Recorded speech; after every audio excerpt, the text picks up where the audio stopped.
Okay, hello everyone. Welcome to Meet the Artists, a live Q&A for Capstone 2020. My name is Luisa Purvo. I am a filmmaker, media artist, and lecturer in the Department of Critical Media Practices. I am thrilled to salute today the class of Spring 2020. In the company of our faculty and of creative media makers and thinkers, I am excited to recognize a new generation of peers who have inspired us with their resilience, talent, and passion throughout years of study and overcame the contingency of a most memorable semester. The alumni of May 2020 remain a special part of our family and will always be recognized at this university and elsewhere around the world as a particularly remarkable group. Congratulations. Today we celebrate you as artists in your own right, whom we were fortunate to have had in our classrooms and for whose success we will be rooting over the years ahead. Capstone 2020 is an online showcase of media works produced by graduating media production majors enrolled in the 3 sections of Concepts and Practices of Contemporary Media, an optional capstone course offered by the Department of Critical Media Practices within the College of Media Communication and Information at the University of Colorado Boulder. Between May 6th and May 20th, 40 unique media art projects are exhibited on the website criticalmediashowcase.org. We hope you will experience as many of them as you can. We have invited their authors to join us for a conversation about their projects with DCMP faculty and course instructors. We are meeting remotely via Zoom, but our conversation is streamed live on YouTube and embedded on the exhibition website. Along with the artists of Capstone 2020, I welcome Associate Professor Tara Knight and Instructor Eric Coombs-Esmail. Tara, Eric, and I have taught the sections of the Capstone course this spring when the class had record enrollment. Here to celebrate the achievement of the reunited Capstone class are Professor Terry Reeve, Critical Media Practices Department Chair, and Professor Andrew Young, outgoing Associate Chair of Undergraduate Studies. We will be joined soon by College of Media Communication and Information Dean Laurie Bergen, who will deliver remarks at the conclusion of student introductions. As a part of the planning for this event, the artists whose work we celebrate today have had the opportunity to nominate additional faculty members from our department who have shaped their journey as media producers. On behalf of the class of Spring 2020, I welcome Pat Clark, a key instructor of production coursework and incoming Associate Chair of Undergraduate Studies, August Black, newly hired as an assistant professor in our department, media specialist and lecturer Jason Neer, animator, visual artist, and lecturer Sara Biagini, PhD candidates and graduate instructors Kevin Sweet and Toma Peyu. In the following minutes, each capstone instructor will have the opportunity to give an overview of their section and provide acknowledgements. We will then hear from Professor Reeve and Professor Young before we continue our individual artist presentations. Our first speaker is Associate Professor Tara Knight. A filmmaker, animator, and media designer for live performance, Professor Knight has created work that has been recognized internationally in film and digital art festivals and exhibitions, mixed media shows, and Comic-Cons and planetaria alike.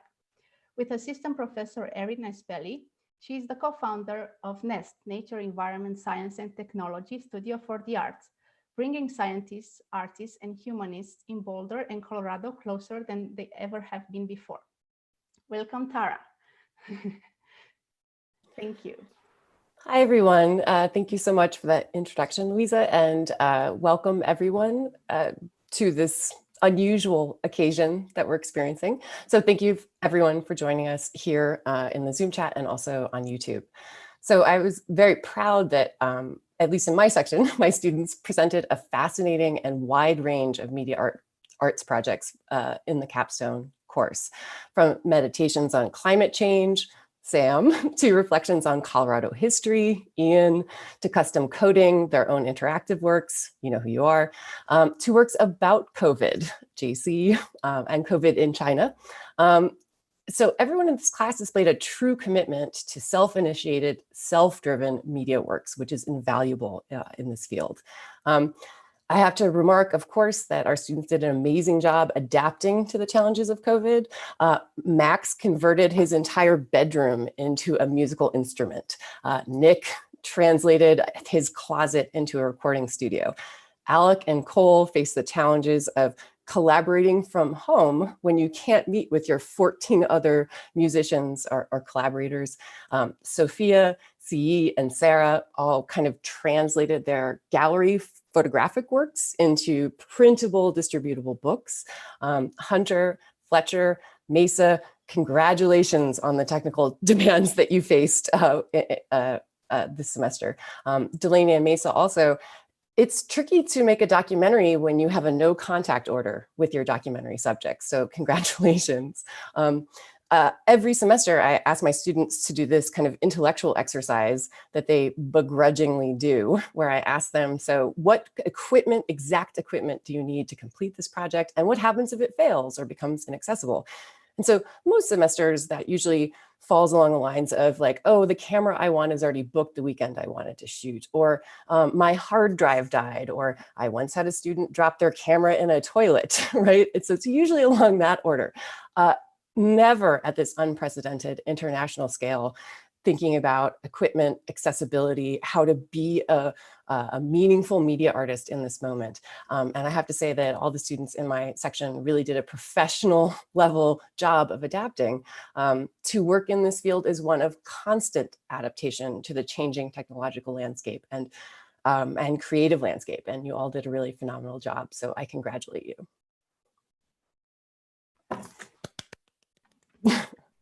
Thank you, Tara. I would like to introduce instructor of critical media practices, Eric Coombs Ismail. Eric is a filmmaker working in documentary, fiction, interactive media, extended reality, installation, and theatrical performance.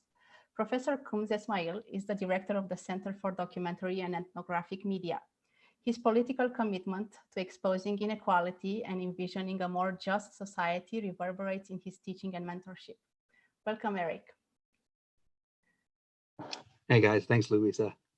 And thanks for putting this together. Really, it's amazing to see everybody coming together around this work and like around this graduating class, which obviously had to deal with some struggles that go beyond the norm. But at the same time, I really did see kind of a renewed focus. I'm not going to repeat all the things Tara said, which are completely, apply to my class as well. I mean, the broadness and scope of the kind of work that you guys are making is kind of spectacular. And I don't even think that the work that you made as this capstone project is representative of everything that you can do. I mean, so many of you are capable across different modalities and can make anything from a feature-length documentary to a musical performance. So I think that that's pretty spectacular, that is the skill set that you're coming out here with. But the kind of rapid professionalization that this moment has forced kind of upon us and upon you, I think we can take as some kind of silver lining here, and the kind of renewed focus that at least I saw in my class, I found very gratifying.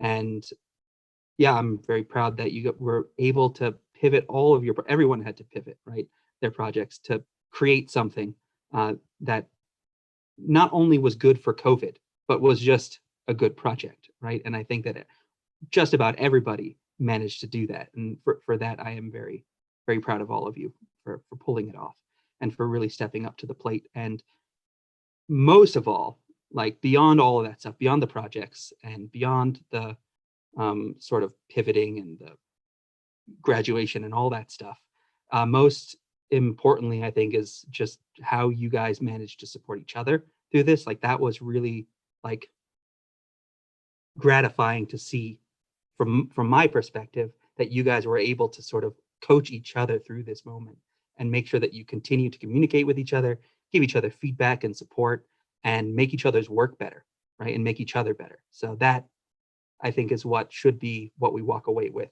most of all, even beyond the project. Thank you, Eric. Thank you for your thoughts. I would also like to give an overview of my class.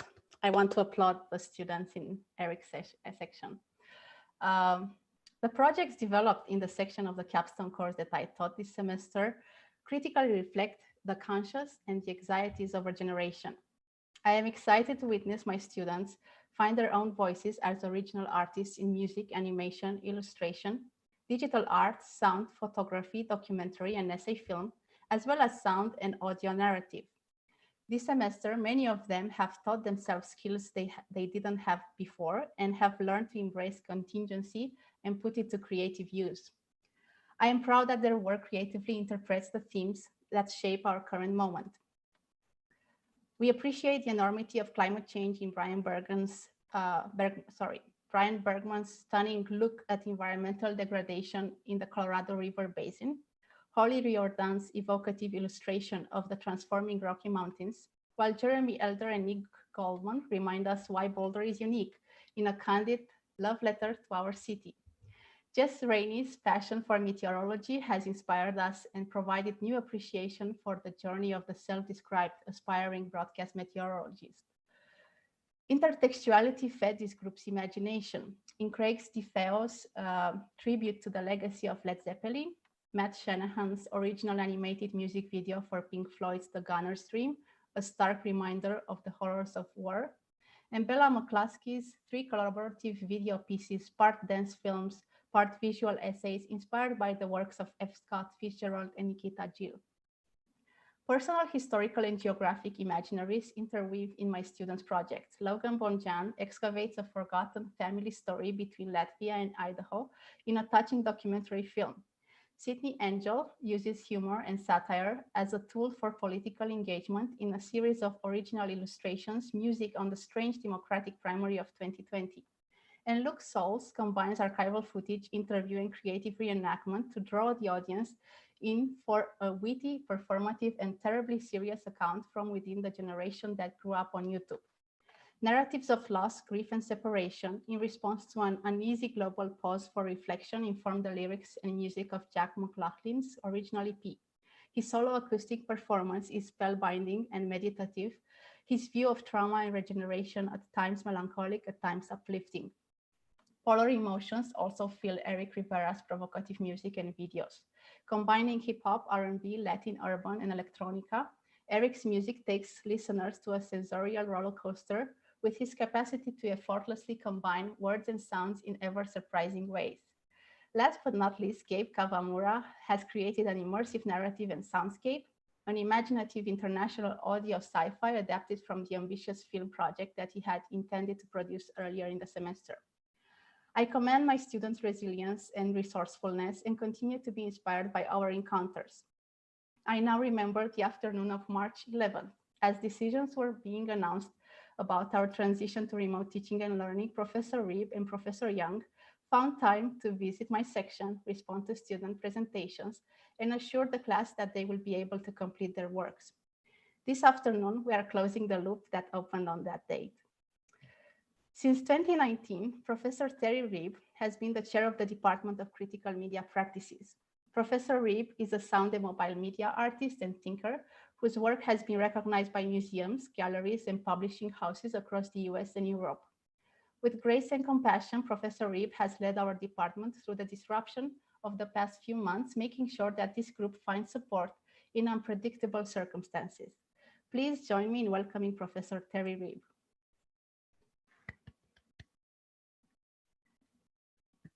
Thank you so much, Louisa. That was a lovely introduction, and I appreciate the introductions that each of you made of your student works today.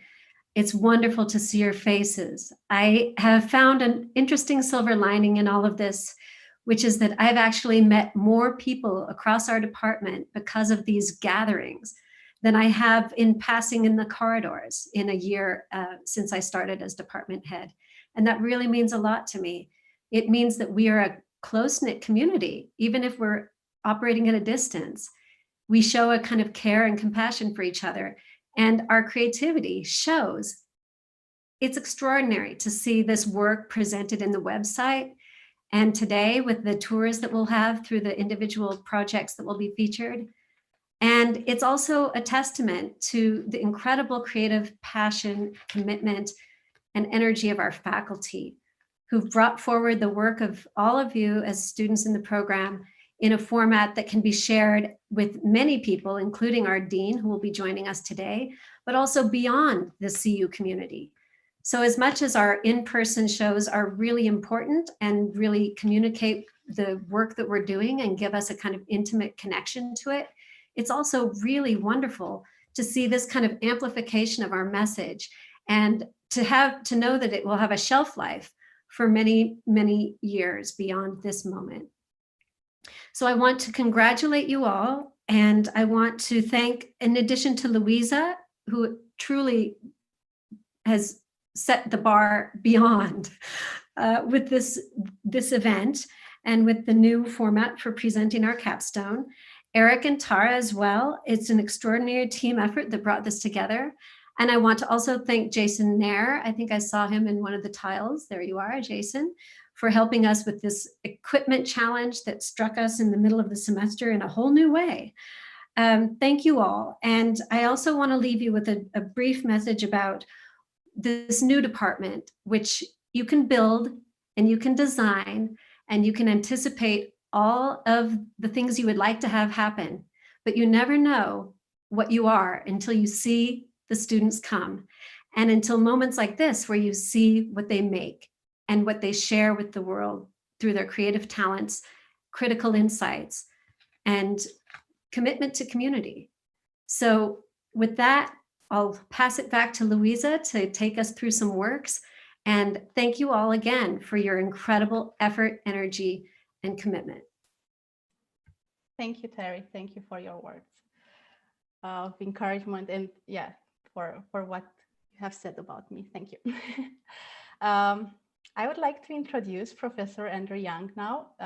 Professor Young's research and teaching includes a wide range of topics, including Latin American cinema, television history, and film style structure, post-colonial theory, in addition to his background in documentary production, production ethics, and new media theory and practice.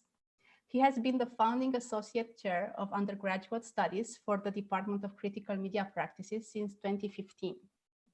Professor Young's vision has made the media production major a one-of-a-kind program where students encounter theory, practice, and experience together, not in separation, where sound, photography, performance, music, and film are allowed to speak to one another, and where anyone is welcome to reflect on their life experience and interest to become a proficient creative media maker. You have all taken classes with him, and with or without you being aware of it, he was the architect and engineer of your journey in media production at CU Boulder. It is largely thanks to him that we are all here today. Please welcome Professor Andrew Young. Thanks, Louisa. I don't think I can take credit for the uniqueness that is our department. I think what really makes us unique is everybody who's here today, the work you've done, the effort you put in. And I wanted to say, it's been a real honor to have been part of that journey. And I see a lot of familiar faces here, and I'm sure most of you thought you were done with me, but no, I'm back. I wanted to say that I think Eric used the word, and he's quite correct. This is a gratifying experience as a faculty member to see all of the work you've put in and to see it on the website, but to be able to see it as it's coming to fruition, and now to be on the other side of this, to actually see how much you had to come together given the circumstances. I'm not sure there is a more gratifying thing that could happen for a faculty member than to see that. You've all kind of had to hear my line about the 3 solutions. I say this in pretty much every class I teach. There's 3 solutions to every production problem. And some of them are more elegant than others, but I've got to tell you, you took that to heart and you adapted and you fought through an extremely complicated circumstance. And the work that you've come through with is unbelievable, particularly given the circumstances, but regardless, to Eric's point, like the work you've put in is admirable regardless of the circumstances. And I just wanted to say one last thing, which is, I think it's easy to get lost in the fact that you're making work, and you're making work as students in a department. But the reality is you know that you're makers now. You've been making for the last 3 years, but that line between being a student and being a maker, you've now crossed it. You're well past that threshold because you faced down probably one of the most extreme circumstances with extreme time crunch that you could possibly face as a media maker. And I just wanted to finish by saying that that's what you are. You are all media makers, and I'm just so happy to have been part of that journey and hope to continue to be part of that journey. Thank you, Andy. Thank you very much for your words. Okay, we will now hear from each of the artists we are celebrating today. As they briefly introduce themselves and their projects, I will offer a preview of their work as it is displayed on our online showcase. And I would like to begin with Jeremy and Nick, because you are two. You collaborated on your capstone project, so you can start by presenting your project. Where are you? Hello. Hey, Hello.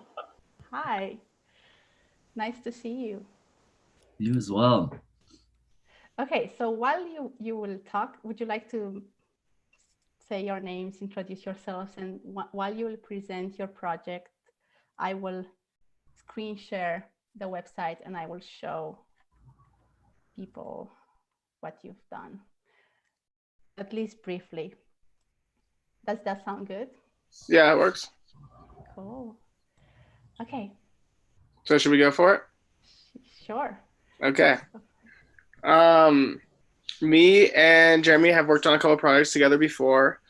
We're both graduated here at CU, and our last projects kind of focused on the environment but also had this commercial influence. So we kind of want to take that a little bit further and kind of make a commemorative piece to Boulder and the brands that fuel its lifestyle. So we did a 2-minute video that is an ad for 2 brands, Zeal Optics and Topo Designs. They're both local brands. And yeah, and we did some photos, and Jeremy can talk about that. Yeah, so kind of on the photo side of things, we had the lifestyle oriented section that was specifically for both of those brands, kind of showing, their products in use and kind of, how folks in Boulder would relate with them. And then we also added this this animated photo set with 2 different seltzer companies, because we really wanted to try out this this aspect of product photography and kind of creating a narrative just through staged photos. Yeah, so we'll watch a little bit of video here, I think. Do you want us to talk over it?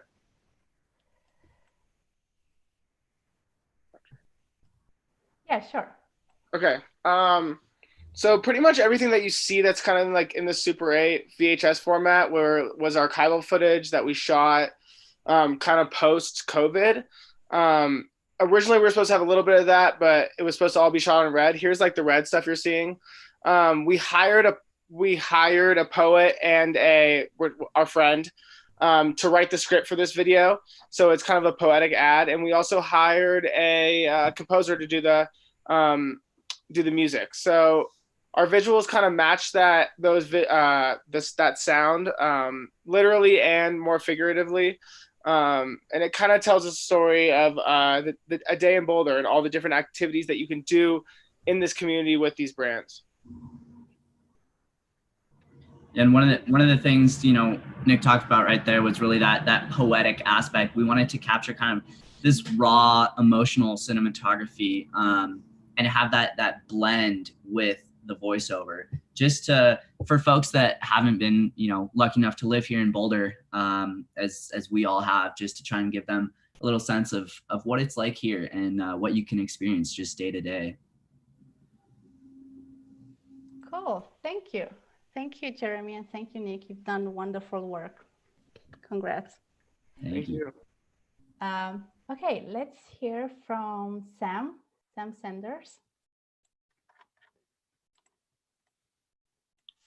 Hello. Hi, Sam.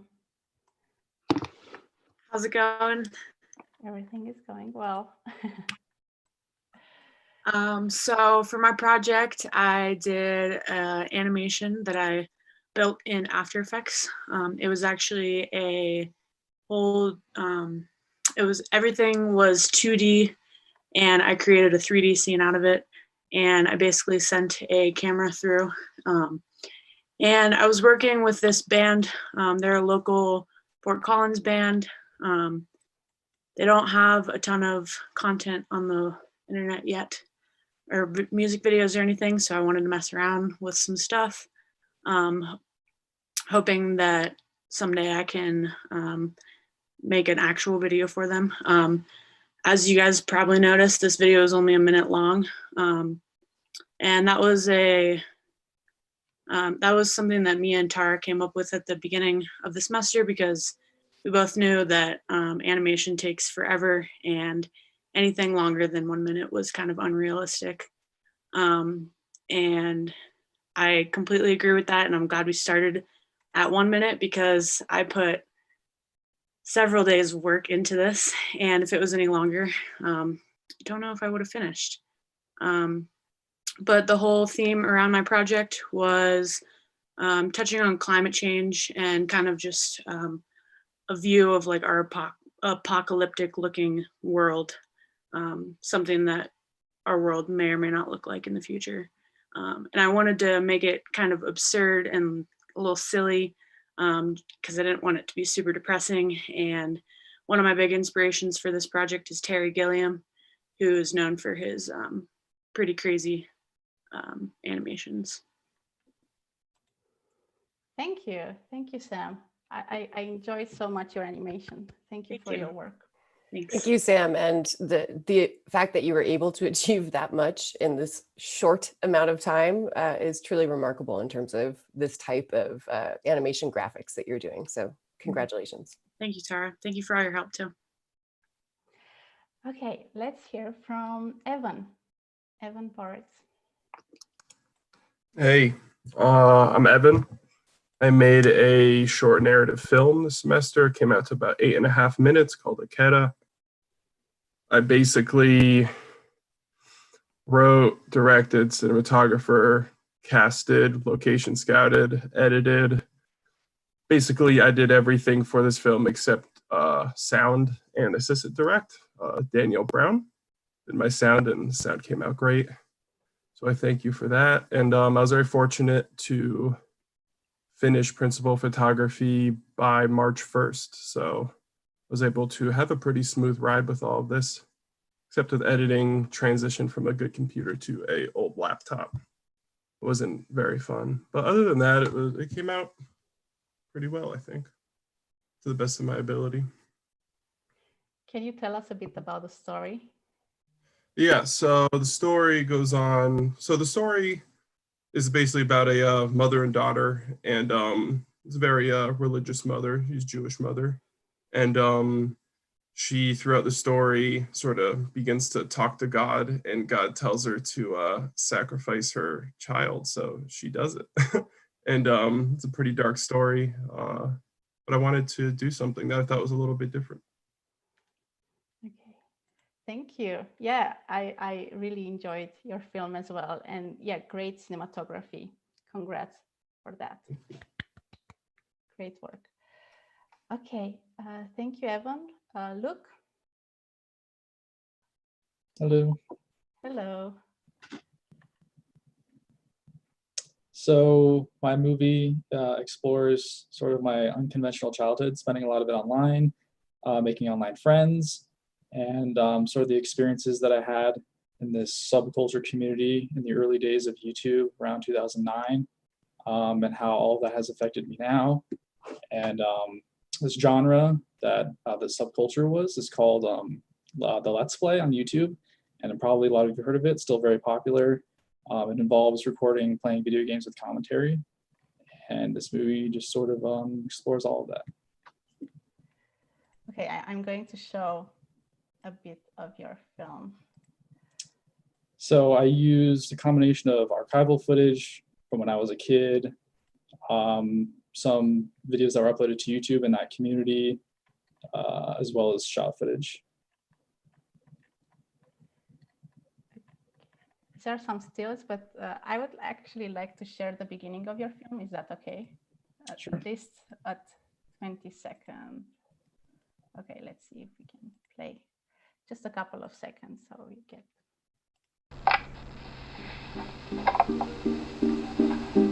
This is me. I'm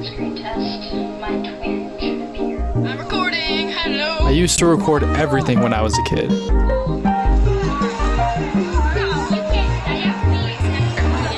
I'm recording. Band concerts, vacations, school, my friends. Stolen. This hard drive contains all of it, but has been broken for years. That is, until somebody fixed it recently. So why am I showing you all of this? Well, first we need some context. Let's go back to the present.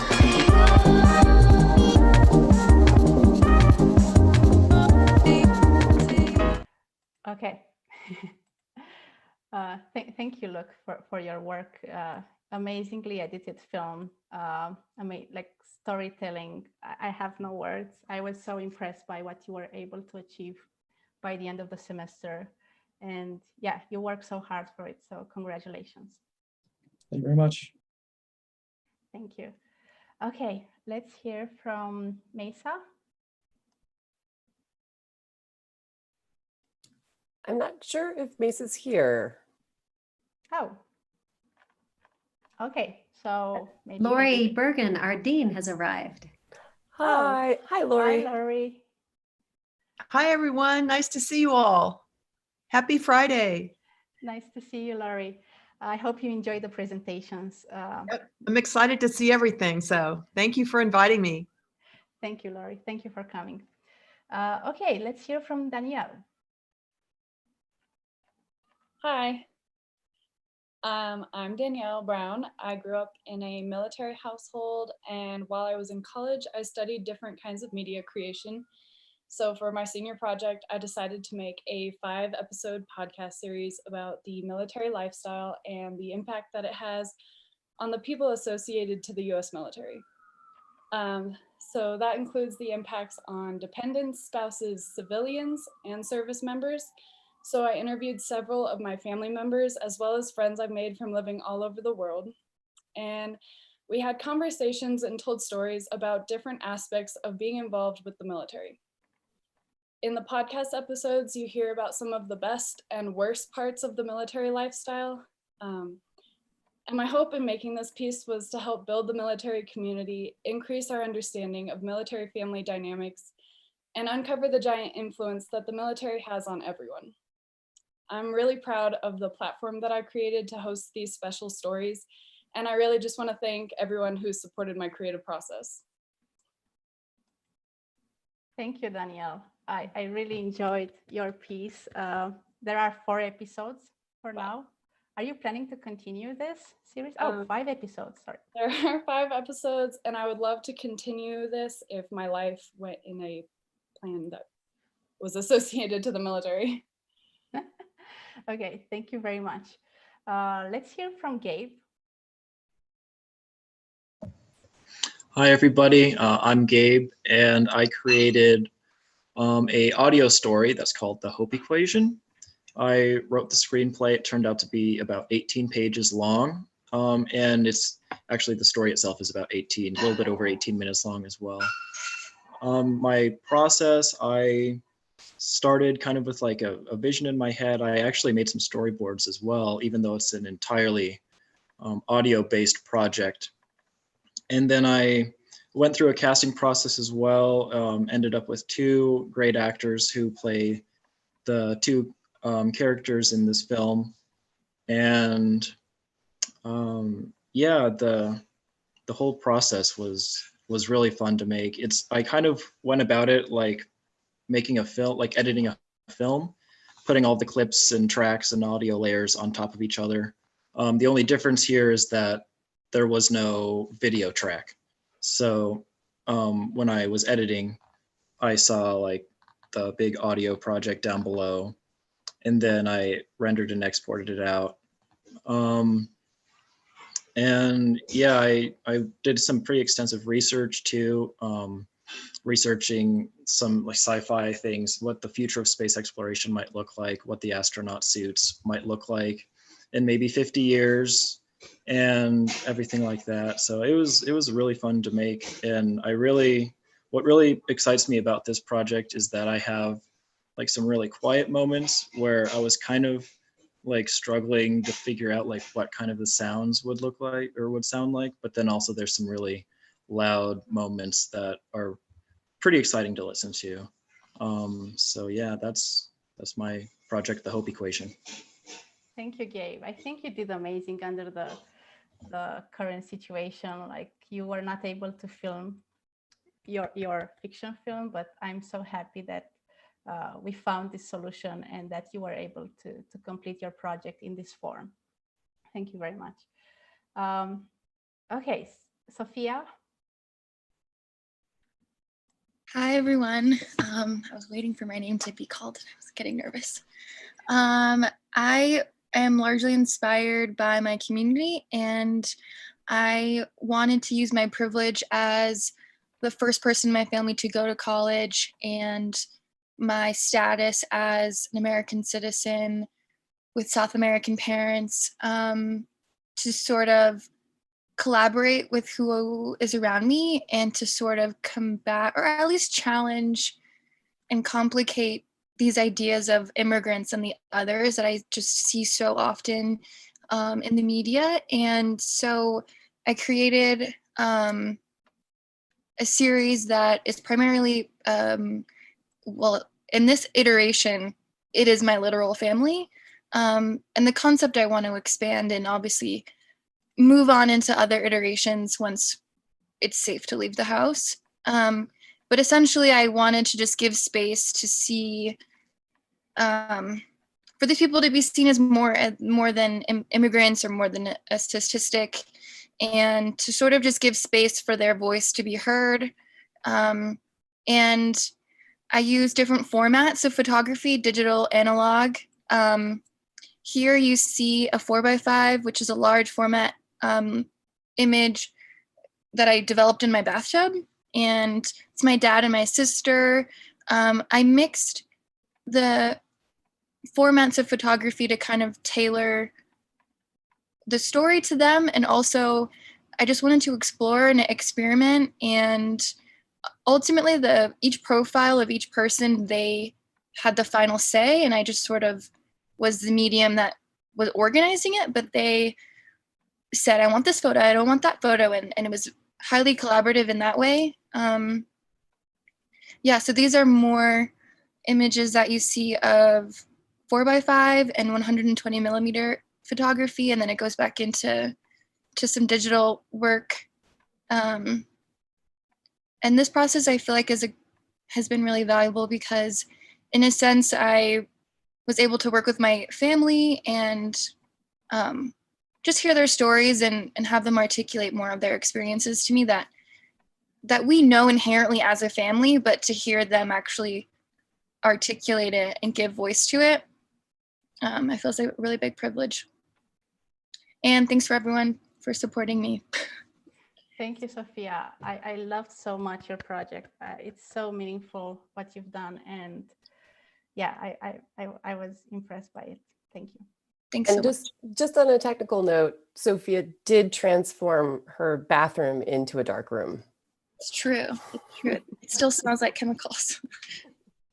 And Sophia, congratulations on being one of the outstanding student awardees this year.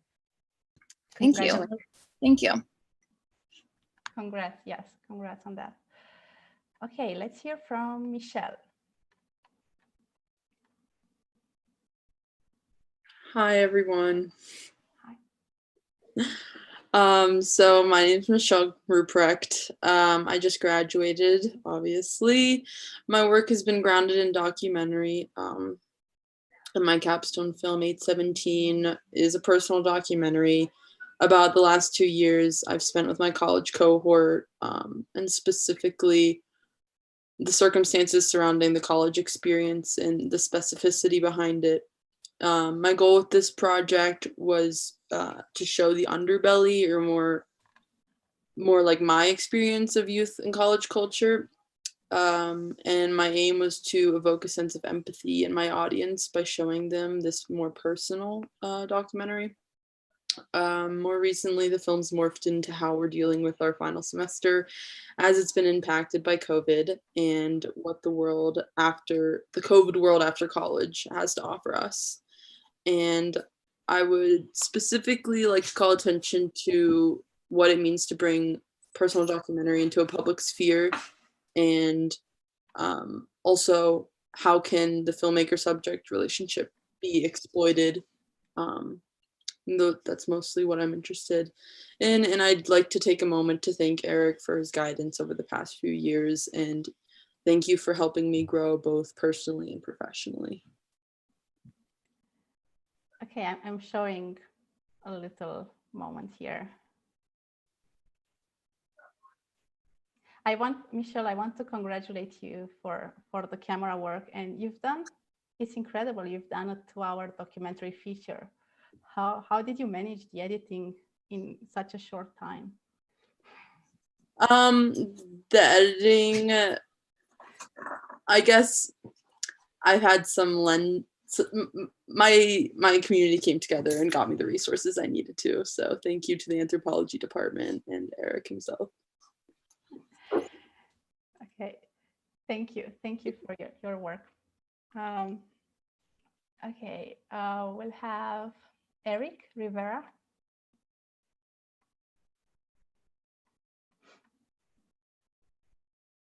Or maybe not. Okay, we'll move on. Delaney.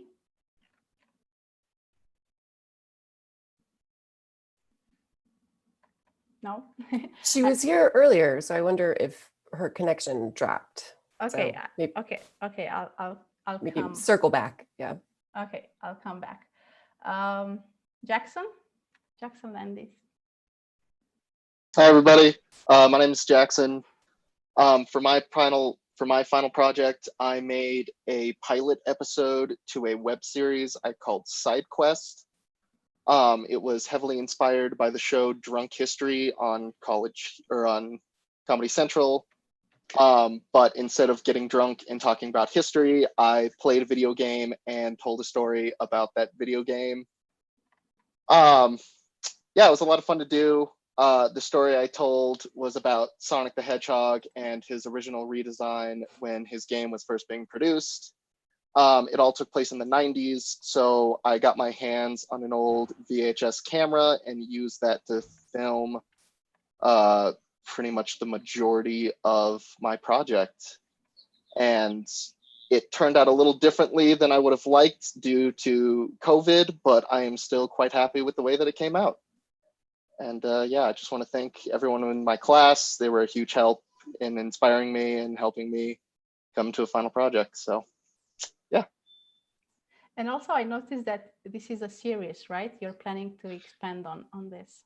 Yes, yeah, I would very much like to make more episodes of this. I'm currently working on the second episode. So with everything that's going on, I think I'm gonna have a lot of time to work on it. So hopefully that'll come out sooner rather than later. Okay. Just want to point out that Jackson had intended on shooting historical reenactments with actors and ended up creating those reenactments using machinima. So using video games to stage reenactments of past events, which I think was a nice choice. Yes. Well, thank you, Eric. Thank you, Jackson. I love your background. Oh, thank you. That's my twin brother. He just really likes to dance. Great. Okay, so let's hear from CE.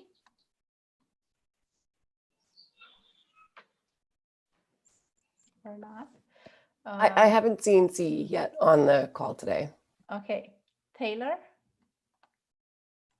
Salazar. No. Okay, Logan. Hi, everybody. My name's Logan. I, this semester, got to create a short documentary telling the kind of life story of my grandfather, who was born in Latvia during World War II and had to flee the country when Germany invaded and occupied and took over. And it was then that he was separated from his dad. And so he basically tells the story of his life. He left Latvia at the age of 1 and spent 5 years on a farm in Germany, and then eventually came over to the States and came through Ellis Island, and then grew up his entire life not knowing his dad. And then he touches on just this super emotional reunion event back in 2007, actually. So many, many years after fleeing Latvia. And I got to interview him, my grandma, so his wife, and also my mom, his daughter, who were all in the room when he got to meet his dad for the first and last time. My great grandpa passed away 20 days after they had this dramatic reunion. But just so much closure and so much healing on just a basically non-existent relationship between my grandpa and his father until this moment. So it was really cool for me as his grandson, and to get to tell a little bit of my great grandfather's story, all from my perspective. It was a really cool experience for me. It's been cool for our immediate family and extended family to get to just experience this story in a new way. So it was really a joy to make this film this whole semester. Thank you, Logan. Did you show the film to your family? What were the reactions? I did. I got to blast it out to my family members, and it was a really emotional response. It's a sad story and a happy story at the same time. There is just a lot of emotion involved, especially for our immediate family. So a really overwhelmingly good response, but there were a lot of tears shed throughout the process, which is a good thing, I think. Yes, of course. Thank you so much. Your movie is incredibly emotional, and I really love it, as you know. Thank you. Thank you, Louise. I appreciate all the help. Let's hear from Jonah Cohen. Hi all, pardon my backlight, but I'll try not to get too much into the technology, as Eric has told me in previous talks. I feel like I was one of the unique projects that, because considering the whole COVID situation, I was actually at a bit of an advantage for my project. I was more hours home, more hours behind the computer, and this project took several hundred hours, and I learned a lot. I've been doing 3D for a while. I started with C4D, and it was doing logos. I also was doing Resolume and did a few club shows. However, with just Resolume and the stuff you'll see at smaller venues, that's just a bunch of little effects you'll put together, and it just looks cool. The best stuff, the top end of the spectrum, the stuff you pay over $80 to see at Red Rocks, that's a lot of dedicated stuff, visual and clips that are made specifically for songs. So I wanted to try, making dedicated visuals for 2 songs. The 2 I picked don't to this at this moment have official visuals, and so I just wanted to give it a whack. I switched to Blender because the render engine was faster. Still, the total render time for both these projects was about 3 weeks combined. For that's every iteration of all 3, or of all 2, excuse me. And I learned a lot. It was a lot of fun, but God, it's animating, especially once you go into the 3rd dimension. It takes forever. Renders take forever. And it was fun. The fun learning part was especially fun because looking back, I see a dozen different ways I could have done nearly everything smarter, and it would have been faster and a little better, but I would have had to, you have to learn the hard way first. And so I easily see this transitioning into stuff in the future. This level of animating, it's so technical. There's really a vacuum of artists, and I'd love to do more of it. Thank you. Yeah, it's visually stunning what you've done, and I can see how much work you invested in this piece. I like to actually project your piece and have it without sound, just as an ambient thing I like to look at. So it's really beautiful. I appreciate that. Thank you. Jonah, I want you to know that the little 4-year-old that lives in my house has requested to watch Lonely multiple times. She absolutely adores it. Wow. That's extremely high praise. Thank you. Congrats. Okay, Keely. Hi, my name's Keely, and my project for the semester was a short documentary called Not Just a Resident Advisor. My film takes place in the residence hall on campus that I worked at, and it follows a few of the hall's RAs as they deal with their job responsibilities, the freshmen wreaking havoc on the building, and the staff finding community in each other. I'm not an RA personally, but I've worked at the front desk of Sewell Hall for the last 2 years, essentially as the front desk manager. In my time working with the RAs, I heard all about what they had to go through with their job, and it's usually pretty hilarious, but it's also very stressful for them. And I've always loved working with the RAs. I think they're really fun, but I realized that most people don't think positively of them. And so I'm hoping that my film will showcase the RAs as people rather than the label that they wear. Thank you. Yeah, I really enjoyed your film. You got so immersed into that world, and people trusted you. You captured so many genuine moments. Thank you. Yeah, thanks so much. It was really fun working with them. They were really excited to have me filming, and I would send a text in the group message being like, I'm at the desk with the camera now if anyone wants to come have conversations, and they'd all come and just talk in front of it. It's great. How much time did you spend before turning on the camera? With them? I mean, I had to work at the dorm 20 hours a week.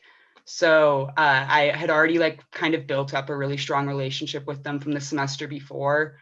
And then when I first introduced the idea to them, they were pretty excited. So I'd spend a few minutes beforehand just talking to them kind of about leading them up to what I wanted them to talk about while I was getting the camera together, but not saying, hey, talk about this, just being like, oh, so what's going on in the hall today? What'd you guys find on rounds last night? Stuff like that. And it worked out really well. Thank you. Yeah, I really enjoyed your film, Keely. Congrats. Thank you so much. Okay, Jan. Hello. Hi.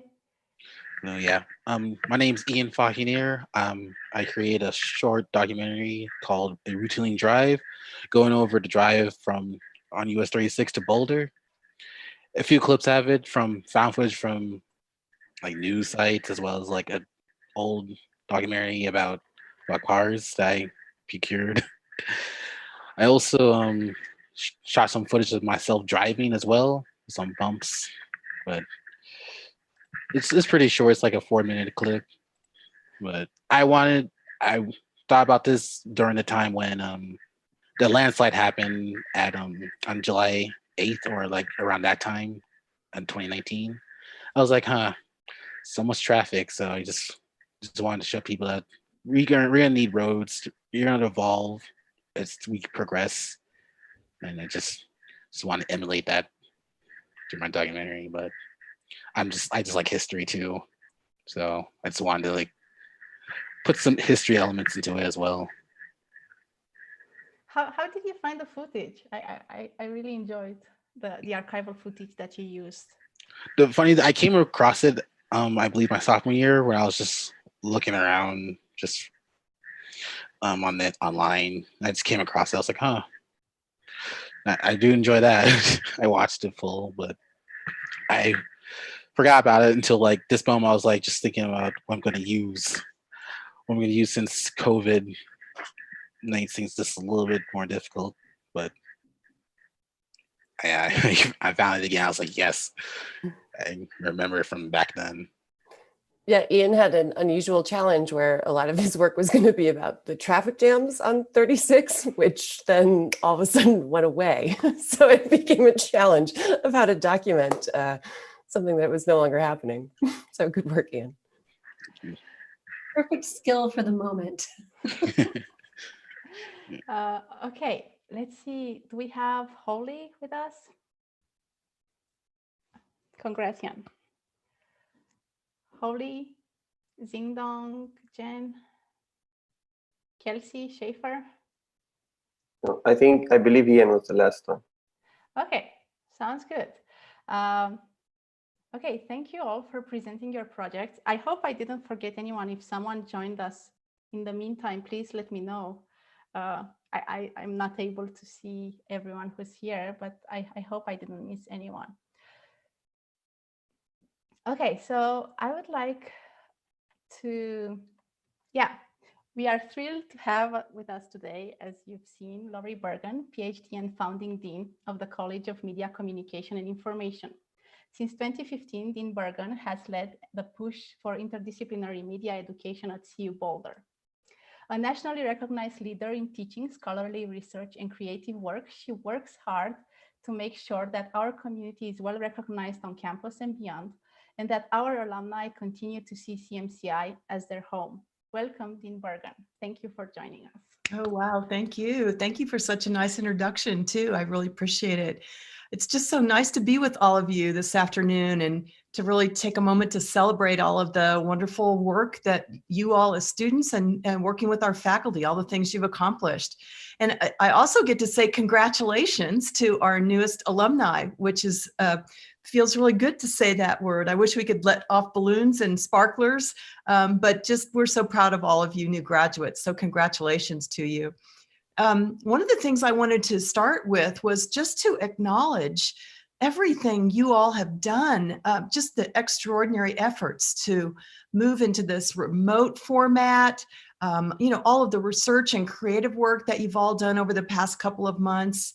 It's just, when you think about the lengths that people have had to go to mitigate all the disruption, we're in a global pandemic. Who would have ever imagined that this would happen? And everything that you did to make this successful semester still happen is really something you should feel proud of. And I just want to acknowledge it and really proud of the way you all stepped forward. You just had this amazing ability to adapt, and thank you for doing that. Thank you for making this work out. The reality is that this class, you guys, you had to stop in the middle of productions, these major projects that you were working on, and then figure out how to do it in a completely different way. How are you going to adjust? It's an unexpected situation, sure, but some of you had to completely change the format of what your projects were about. And I've heard about all of this from your colleagues, your faculty colleagues. Some of you turned fiction films into audio narratives or visual poems. Some of you had to adapt your on-site installations or your performances to an online format. But just seeing these projects, they're so ambitious.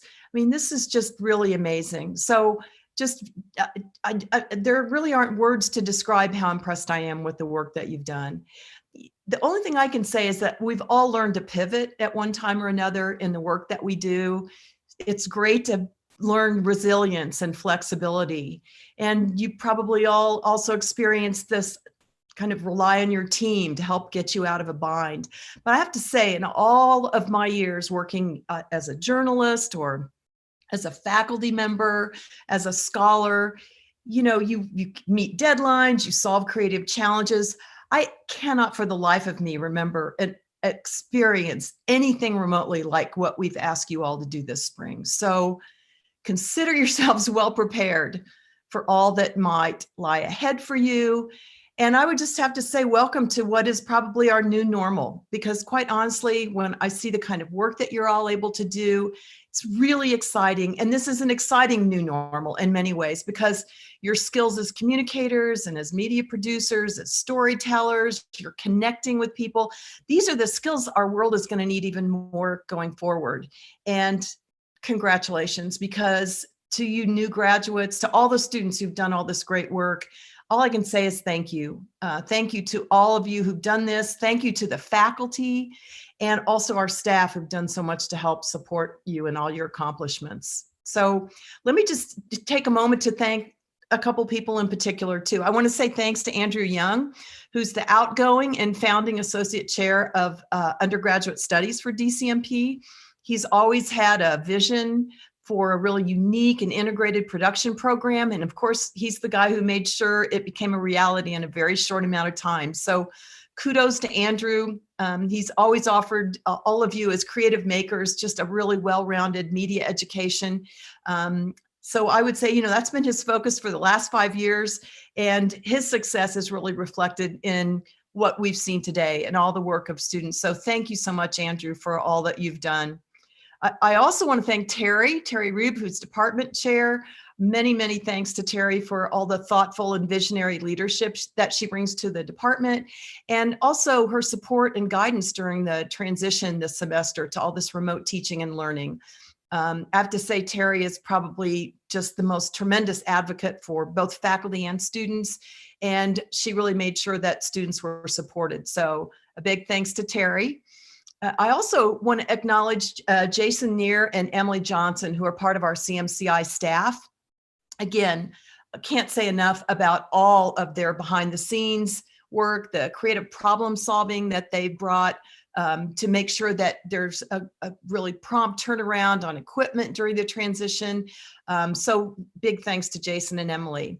And then to Tara, to Eric, to Luisa, I just want to say, to all of you for supporting our students through this, this amazing time, this transition to teaching remotely.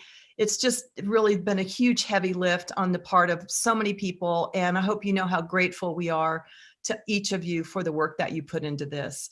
So all the instructors, all the lecturers, all the faculty and staff and DCMP support the media studies graduates. Thank you, thank you, thank you, thank you.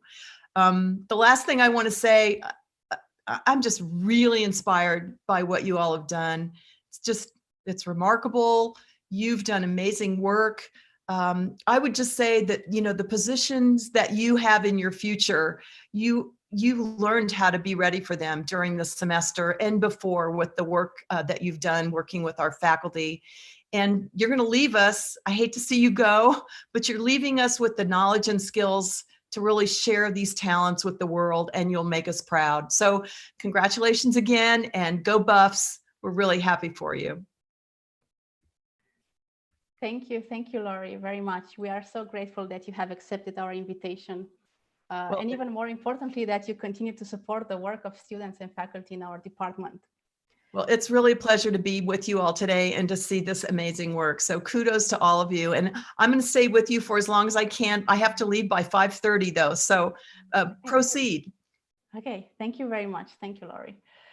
We are transitioning now to our Q&A. So participants in our Zoom call may ask questions by raising their hands under the Participants tab. Those of you following the live stream may use the chat box to post their questions and comments. Please let me know if you have any questions ready at this moment. So if you have a question prepared for one of our presenters, please let me know. I'm monitoring the hands.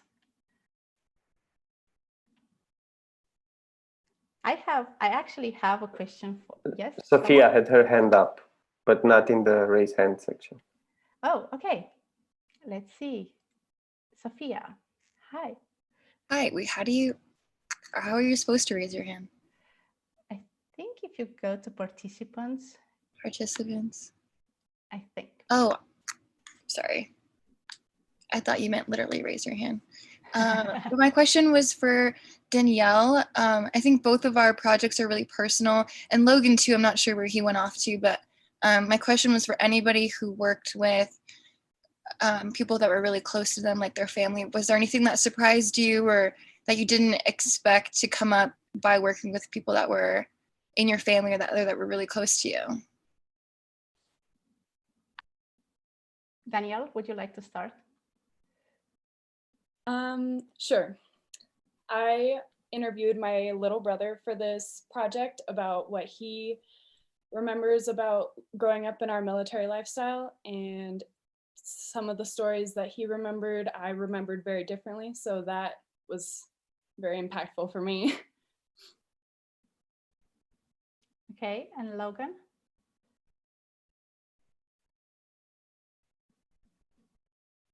No, I think Logan went somewhere, but he might have left. Okay. Yeah, so maybe just Danielle, but yeah.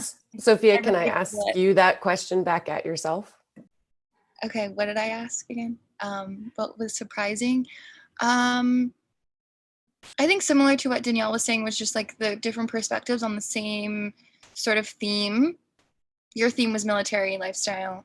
Mine was immigration or being first gen.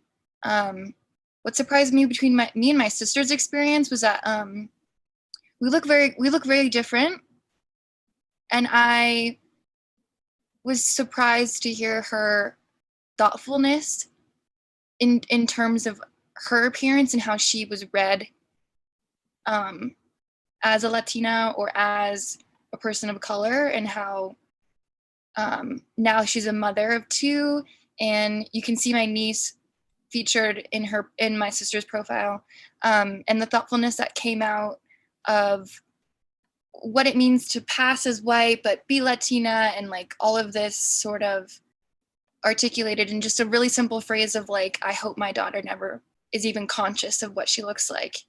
I think that really surprised me because it was just a very poignant way to say all these other ideas and other experiences, and it was, I think that surprised me, and just how willing my family was, because I thought they were going to be like pulling teeth to take their picture, and some were really, really open to having me do it a lot, because film is very finicky. So yeah. Thank you. Yeah. Thank you for your question and for your answer. Andy? Yeah, I actually had a question for Michelle, because I'm familiar with her project, and the speaking of kind of playing off the idea of pivoting, which Dean Bergen mentioned, I would like it if you could talk a little bit about particularly the ending of your film and kind of how that changed because of the COVID experience, and to some extent, like how you as a filmmaker kind of feel about that shift, like that need to pivot. Yeah, so for a while now, I had been imagining graduation footage would be the ending, and it would all wrap up nicely with a bow on top once we get our caps and gowns and throw them in the air, and we'll go to our senior parties, have the graduation. Or I was planning on our families coming and meeting. Obviously, COVID happened, and so interestingly enough, I mean, obviously COVID is a sad thing. It's a global pandemic, but it does kind of make my project have another aspect to it, where if I hadn't been filming for these past 2 years, my COVID footage wouldn't hold as much as it holds, I think. And what's interesting about my project and what's on the website now, like the hours I've filmed since I've uploaded that project is immense. So there's lots more to add to that.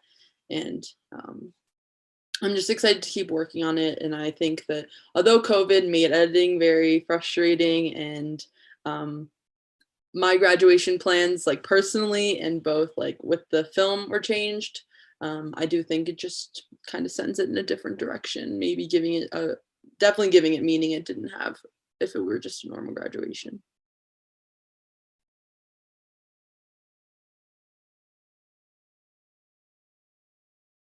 Thank you. Thank you for your answer. Okay, do we have other questions? I think. Oh, we have a question from the chat, and I would like to address that first, and then we can go. Okay, cool. We have more questions. So the chat question from Raifi Sols. I hope I pronounced your name right. I'm sorry. Rolf Sols. Okay, yes, thank you. Thank you, Luke. Where do the students feel technology is headed for media production, and what problems do they hope media will make easier to produce? So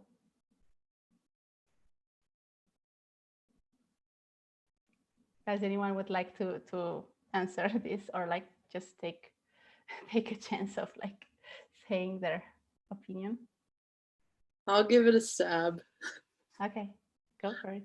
I think the image is becoming increasingly easy to manipulate. And so I think that there's going to be a sense of trust that is lost with what we see on screen, visually and audibly. I think that the audience are going to start asking questions that filmmakers are going to have to respond to. And I specifically think that the genre of documentary is in a pivoting moment where with this, like the easily manipulated image is going to change the genre of documentary and what defines documentary. So I'm interested to see where that goes. I'd like to throw my 2 cents in. I personally see a dichotomy of the production process. There's I don't want to say archaic, but there's purists from my film studies minor in CU's background with a Stan Brackage and producing experimental film. There's people who want to stick to older methods using actual film development or stuff. I'm trying to say a better word than primitive. I can only come up with words with negative connotations. But there certainly is an art form in that, and it's hard. And the results are just vastly different from what you produce digitally. But that's only going to become harder. It's in the film department, we had to send our 16 mils to like somewhere in New York to get developed. There's very few places to get film developed and do anything along those lines. However, technology is getting vastly better. There's CPUs with absurd amount of cores. They're becoming cheaper, and the ability for anyone to be able to animate and do 3D or really just anything on the computer is going to become easier and easier and easier. And so I think we're going to swing vastly in the direction of purely digital. I don't want to say film's days are numbered, but 50 years from now, will anyone even be able to produce on celluloid? And that's what I'm curious about. Thank you. I'd love to chime in on this as well. Go for it. And kind of going off what you were saying, Jonah, you know, the barrier to entry has been almost completely struck down. You know, everyone has a phone these days, and you can create content anywhere you are with, you know, almost any piece of equipment that you own. And earlier in the semester, I was doing some research, and there's been projected statistics for, I just had to pull these up to make sure I was checking my facts. By 2022, 82% of all consumer internet traffic is projected to come from online videos. And also right now, viewers retain about 95% of messages when they watch it through a video. So I think those 2 numbers kind of speak a lot to where we are headed. And what I'm really curious about is, you know, the younger generations, they're actually growing up completely surrounded by all this media. And, you know, we're constantly being sold this and that, and it's all through this digital platform. So I think going off of what, you know, Jonah was saying, like everything is just gonna be kind of coming from a content perspective. We're gonna be seeing so much more traffic and so many more things being shifted to this online presence, and especially with video. That's kind of my thoughts on that. I think we're going to be competing with TikTok a lot more. I think it's short form video is what's coming in more, and TikTok's what's popular, YouTube's what's popular. So it'll be interesting to see how maybe even like TikTok and even film are competing eventually, just because the world is coming so much more of a visual place. Okay, thank you.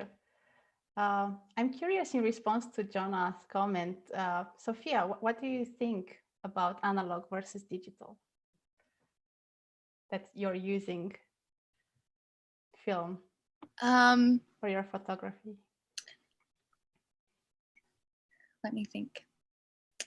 I don't know. I'm just so tired of the debate between digital and analog, like, to be honest, because they both offer their own qualities. And as a media maker, you can choose what works for you. Obviously, in my project, I utilize both aspects of both, right? Digital and analog. And I think people love to debate which one's better, which one's going to last, and which one's going to be here forever. And I don't know. I don't know, I can't see into the future, but I know in my practice and what I value being able to create an image and develop it and scan it and have it, and that whole process and that whole experimentation, I value that. So I know in my practice, I'm going to continue using analog until I have to make the film myself. I'm going to keep developing and I'm going to keep shooting film. And I do think there is maybe an archaic quality to it because it is an experimentation. I cannot logistically control how this image is going to be created and how the outcome looks. So maybe that's outdated, maybe. I just know that in my film community, there's no way film is going anywhere.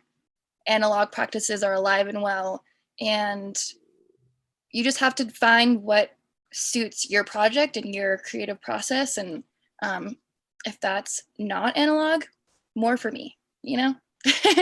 Yeah. Thank you. Yeah, definitely.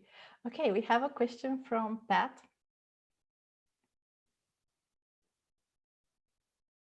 Nice. Hi, everybody. Well, yeah, I just wanted to say congratulations. It's been really fun. I'm thankful for all of you guys for contributing the work and for sharing it in this platform. I just wanted to throw out a question to everybody regarding what your next steps are. I know that everybody's projects were in various states that we got to see. Some of you mentioned plans for producing other episodes, but I'd love to know, have any of you decided or begun submitting these to festivals or sharing them in any way that that might be unique that we can help point people towards? I think our students in general make so much great work that just ends up living on a hard drive. And seeing all of the effort that you guys have put into this, I would really be curious what some of your plans are next regarding projects that you've shared with us today, or maybe things that you've got going in addition to this. But I'd love to know what your thoughts are or plans are with some of this work and where we might be able to see it moving forward. Okay, who would like to answer? I mean, I'll speak to that. I mean, at least for me personally, like I said, my project was essentially a pilot episode. So what I would like to do is turn it into a full-fledged YouTube channel where people can go and enjoy the videos that I produce.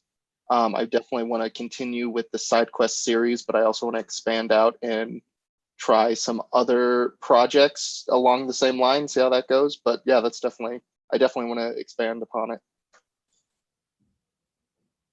Thank you, Jackson. Anyone else? I can speak for CE, who unfortunately isn't here today, but about a week ago when she started sharing her project on body shaming and how that shows up in women's lives, and she shared it on the Chinese version of Twitter, she received hundreds and hundreds and hundreds of comments and people who now want to be part of her project. Oh, that's amazing. I'm so happy for C and for her work. Yeah. I'm sorry she couldn't be here, but yeah.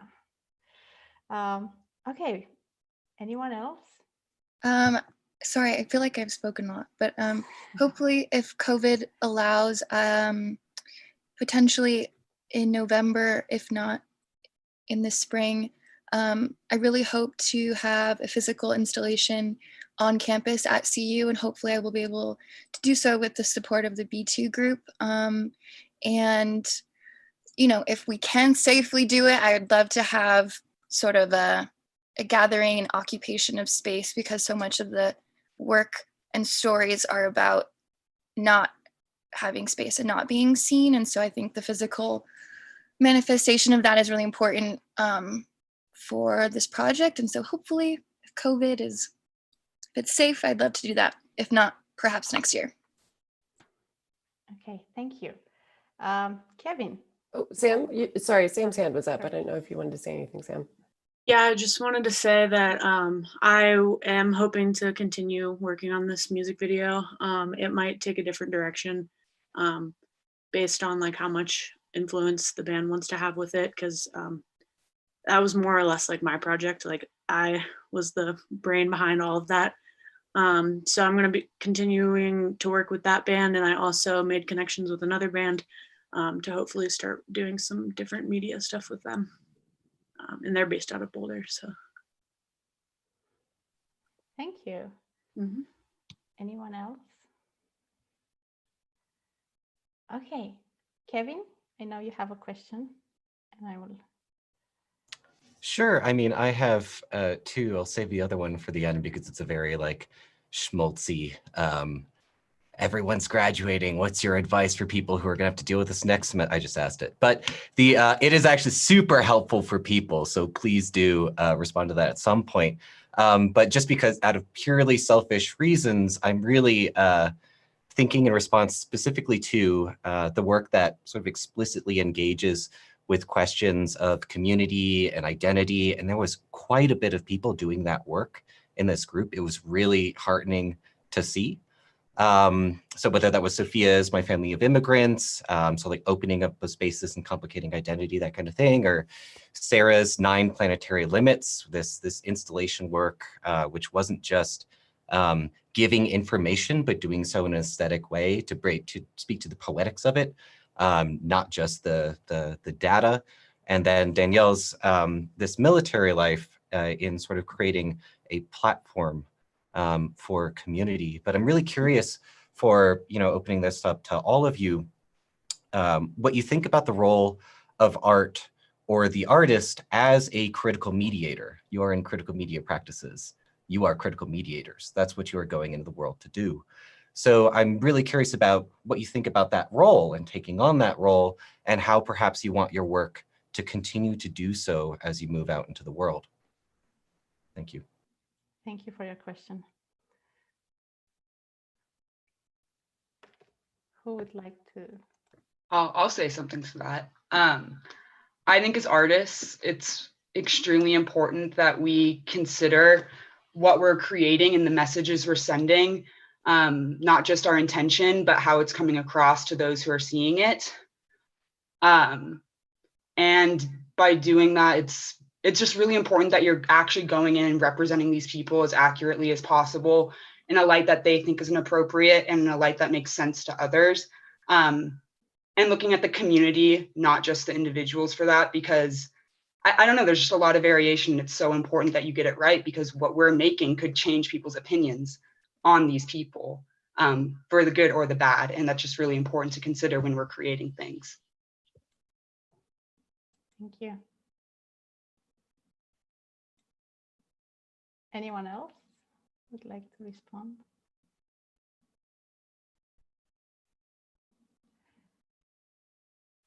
Okay, so we have another question from August. I know you had your hand raised before. I marked everyone who raised hands. Oh, did you? Well, I just had a question for Gabe. I know you've been in a couple of my classes, and I know you're interested in videography, cinematography, and it sounds like this was a bit of a transition working with sound. I was just curious, if I were to listen to your piece a second time, what's the one thing I should listen for?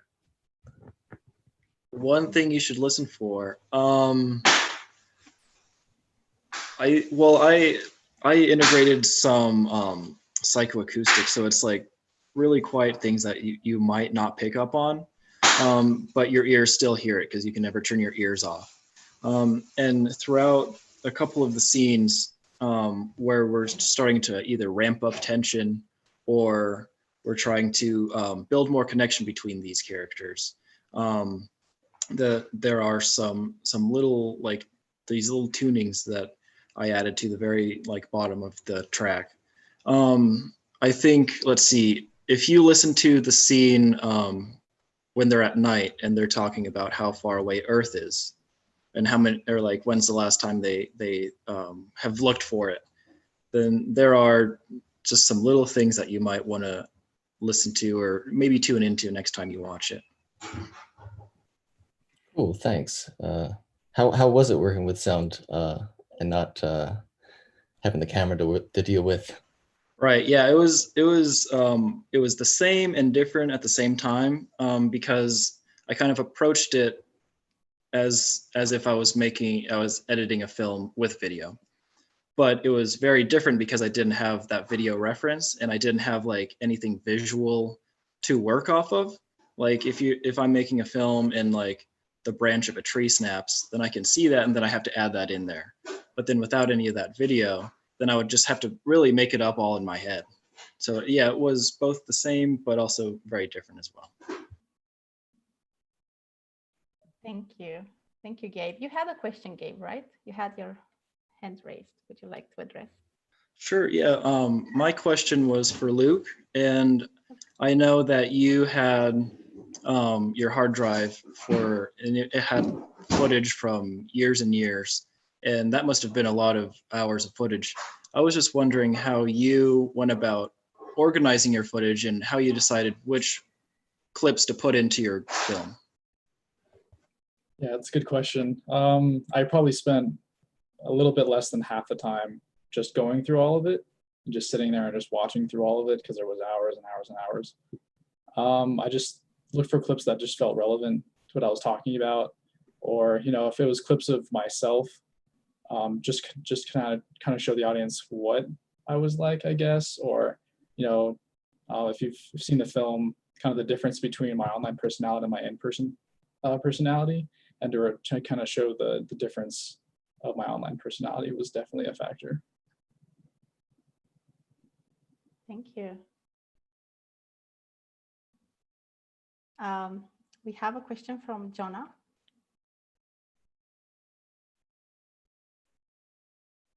There we go. So I wanted to ask people about how their transition to their careers will feel. I personally felt in college that I had the need to acquire as many skills and pick up as many pieces of software I could get my hands on.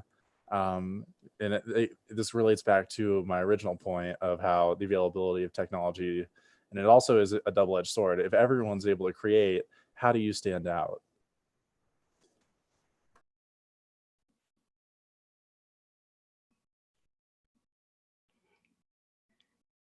Make something worth watching.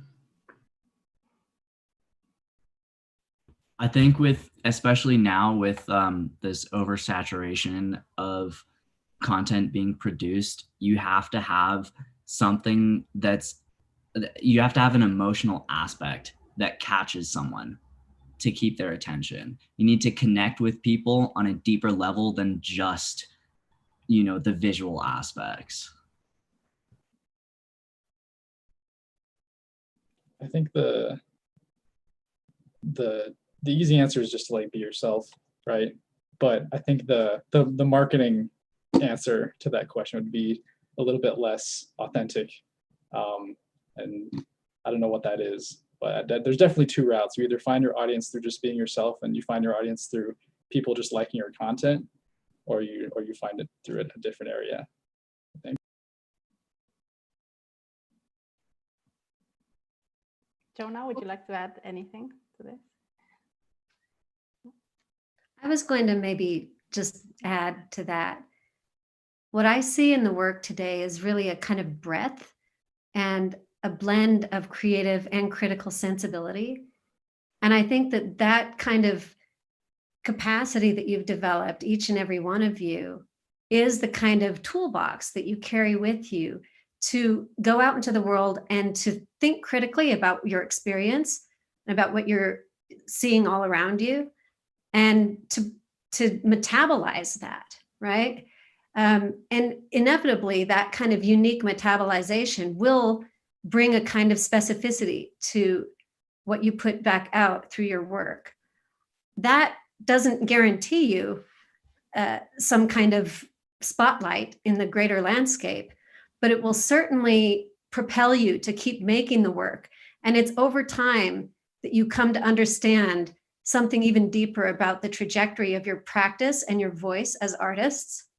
And that carries you, no matter what happens, if fame comes or it doesn't. That's the thing that you have as your true, real estate from your education. And I think that will also buoy you and allow that voice to surface and become ever stronger as you pursue your careers. Thank you. I totally agree with that. Thank you, Lori, for joining us. Thank you, Dean Bergen. Thank you, Lori. Yes, thank you very much. Okay, Andy, you have a question, right? Yeah, I was going to ask, and either Nick or Jeremy can answer this. I know as part of your production process, sound design. I mean, it's interesting because you're working with this idea of brand and space. And I was wondering if you could talk a little bit about how you decide, kind of the trajectory of your sound design, and then where it ended up. How how did you get to where it finally ended up?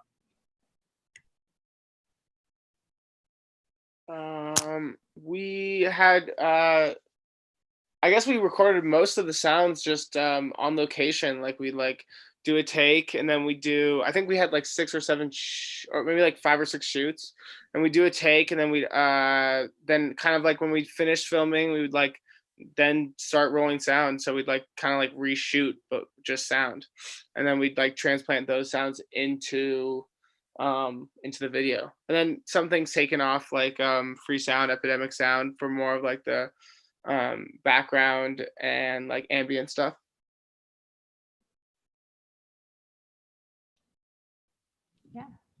Yeah, I also thinking of the voiceover too.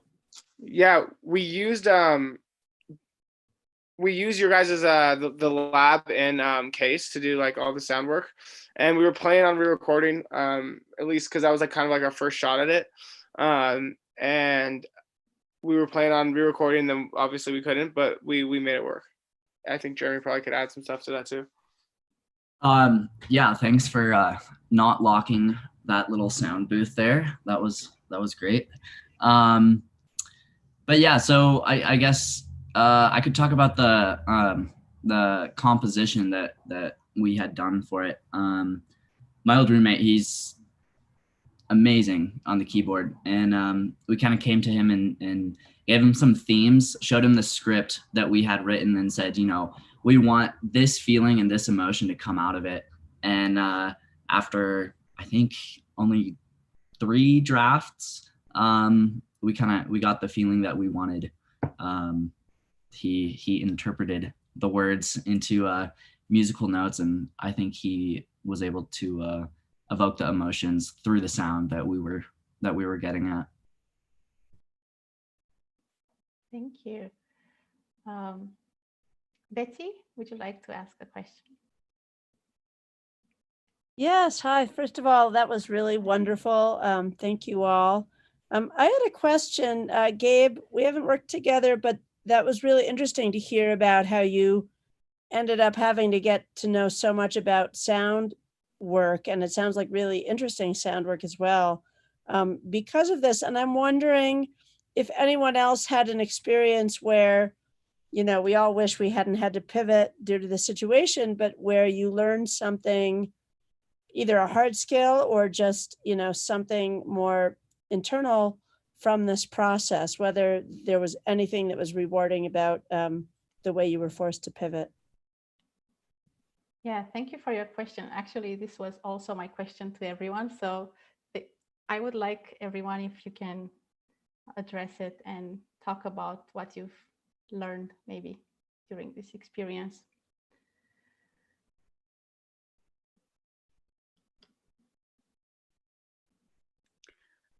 I can say something on that. I felt like the fact that we weren't meeting in class like twice a week or however often, you kind of had to be more self-motivated in all of the projects that you were working on this semester, because at least from our class, we didn't have to, I think, present it as much as we would have. So we would go like weeks without kind of showing the class what was going on, and you kind of just had to like be on your schedule and like do what you had planned on doing. Otherwise you would get incredibly far behind. And I thought that was really rewarding. Just kind of like knowing that I was capable of doing that, and just seeing that it would be, or seeing that like in the future that I'll have the same motivation to keep going on my projects. Yeah, definitely. Yeah, like my main problem, usually I try to scale big. I like to think big, and I always have trouble trying to scale my things down. I get to a certain point, and then I stop trying to scale my projects down. What this project is and COVID has done is taught me like you can always try to like condense it even more as possible, try to get it as perfect as you want it to. It doesn't need to be big, extravagant, amazing, not to blow someone's mind. Just make something that you want to make and show that you really want to do it. Yeah, definitely. Thank you, Jan. Anyone else? I learned to film early and film a lot. That way you can actually work with stuff if you have to go into quarantine. Yes. Definitely don't leave your project until the last minute. Don't edit the night before it's due. And this was the lesson. I think that was the advice coming out of the Ken Burns film about the Donner Party. Like, wherever you're going, hurry along the way. Yeah, definitely. Evan, I think you had question, right? At one point. Evan? What did you say? I think you had your hand raised at one point. I marked Do I? everyone. No, I didn't remember. I didn't. Okay, maybe you have a question now. Eric?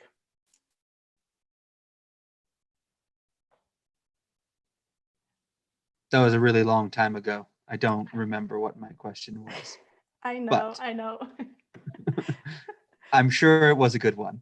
Why don't you tell the kids who the Donner Party are? I mean, don't they eat at the Alfred Packard Grill? One would hope they know, but many of them don't know the reference. Resorted to cannibalism. Just watch Cannibal the Musical. Okay, so I actually have a question for everyone. What is one thing you are now looking forward to in your career? So looking forward, what are you most excited about?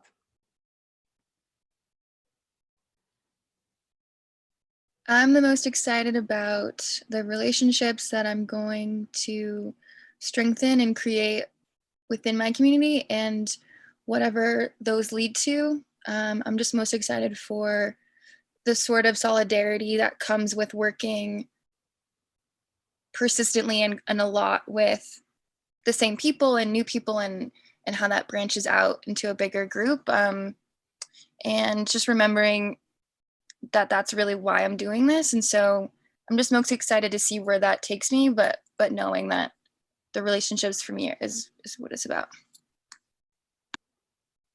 Thank you. And you had your hand raised, right? Sophia, did you want to ask a question, or I can come back to you afterwards? Okay, who would like to talk about future now?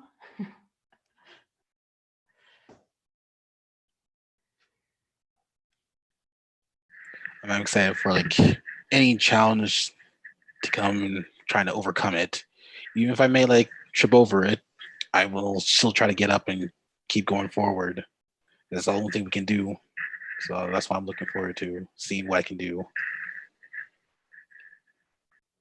Yeah, thank you. I think it's just really exciting. I mean, our lives are so open right now. We can kind of just choose where we want to go next. And I just think that in itself is very exciting.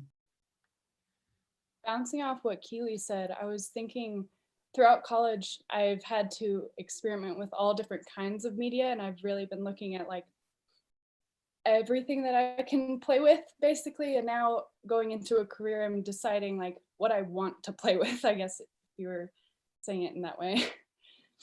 Like, what do I want to do? Also, I'm excited for no homework.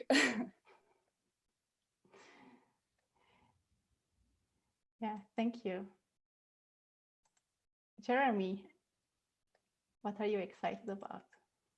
So I'm excited to see how kind of traditional media making and interpretation is changing, especially right now.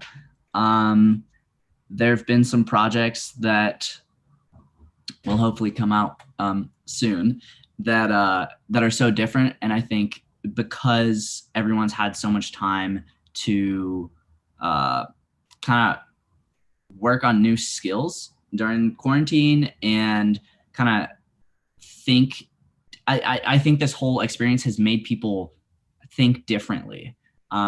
And because we've all been stuck inside, new ideas have surfaced, and I'm excited to see a lot of those ideas that I've heard from other people kind of come to fruition, and just see new trends developing, and just overall a new way to create and interpret, I guess, if I had to boil it down. So I'm excited to see kind of everything that is changing right now, and all the projects that are going to come out over the next year. Thank you.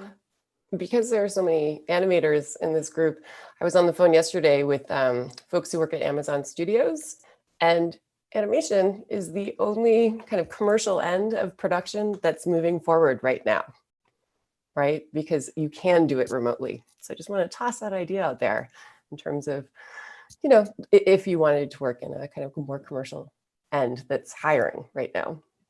Very interesting. Apparently, user interface and experience design are also actively hiring.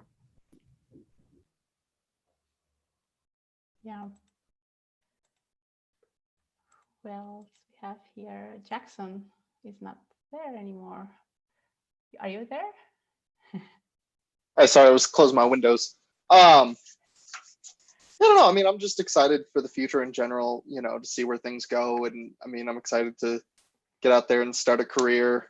You know, I think everyone's a little bit nervous right now because this is one heck of a time to graduate college and, you know, transition into the next phase of life. But yeah, I don't know. It's the future's really untold right now, and I'm curious to see where it goes. Thank you. I think it's important to be really flexible. If you asked any of us who are, you know, kind of older generations in this chat, what the trajectory of our careers was, you would find very crooked and twisty, turny, very unexpected career paths. None of us followed a linear trajectory. And that's part of being creative. And I think you already have that in you, right? It's what you will discover as you allow it to guide you or lead you to all different opportunities, right? And to see opportunities where other people might not. Yeah, the other thing I would say is don't forget about your network here. I mean, if you look at this Zoom call specifically, look at all of the specialized talents that you've had access to over the last 4 years in terms of people. All of those people are going to go on to do other things, and all those other projects are going to need either complementary or component talents to produce those. And just don't forget, you know, when you get handed that diploma or whatever they're going to come up with for this particular instance, digitally or when it arrives in the mail, like you're not done. And those relationships, you know, the people that you want to work with again are going to continue to do work. Keep in touch with them. Let them know what you're up to. Let them know what you need. Let them know what you're learning. And that's going to leach out into the world. And so, you know, don't underestimate how valuable that part of your experience was. In addition to the access to equipment and computers and software, the people component is a really big one. I would really encourage you to keep up with folks if you can. And stay in touch with your alma mater. Absolutely, stay in touch with us. And those are both great points. And I just want to say also that, and I've talked with a couple of you here about this very thing, but you know, while you're in the next months, while you're stuck at home, everything doesn't have to be on hold. You know, keep making stuff, form communities. There were some people that I worked with who were really interested in musicians and doing music videos. Just be in touch with people for fun. I mean, in a way, you know, it's not the best situation for graduating, but at the same time, you'll probably have some time to really do your own projects rather than working on other, you know, commercial projects, you know. And I encourage you to as much as you can in your situation, work on your passion projects and keep in touch with your friends and make new friends online, because that's as twisty and turny as all of our careers have been. And Terry is 100% right.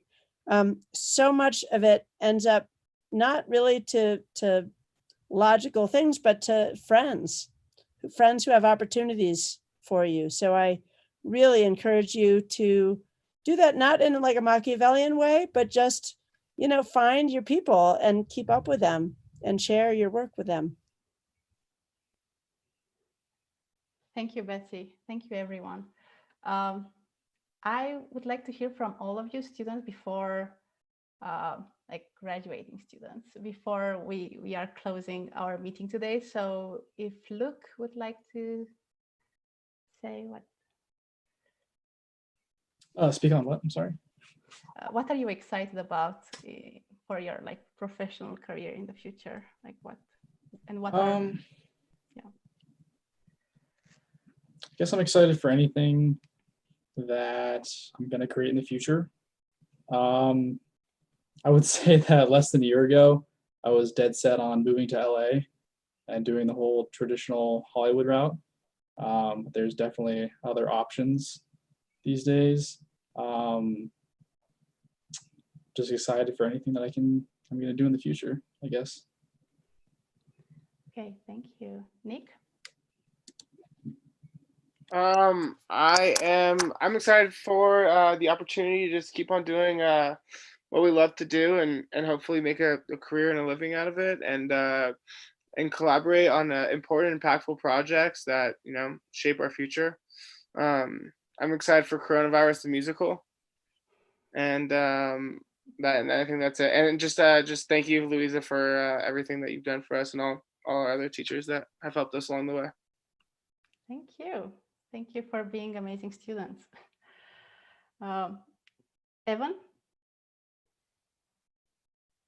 I'm excited to mix all of my interests and come out and, do something with media that I could associate with other aspects of my life.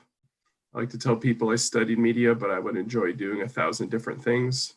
So I don't know, I feel like being able to mix all that could be a lot of fun.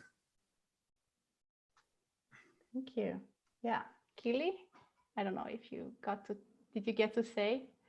I'm sorry if you. Yeah, I'm just excited for all the options out there, and that I have a bunch of different skill sets from this major, so I can pretty much do whatever I find. Yeah, I'm happy to hear that. Sam? I'm excited to not only keep all of my connections that I've made at CU, but continue making connections specifically in the music industry and places where I can see myself, and just kind of like what Keely just said, being able to do whatever anybody asks of me, because I just have learned so much from this department, and will continue to keep learning stuff on my own as I have been past couple years. Thank you. Danielle?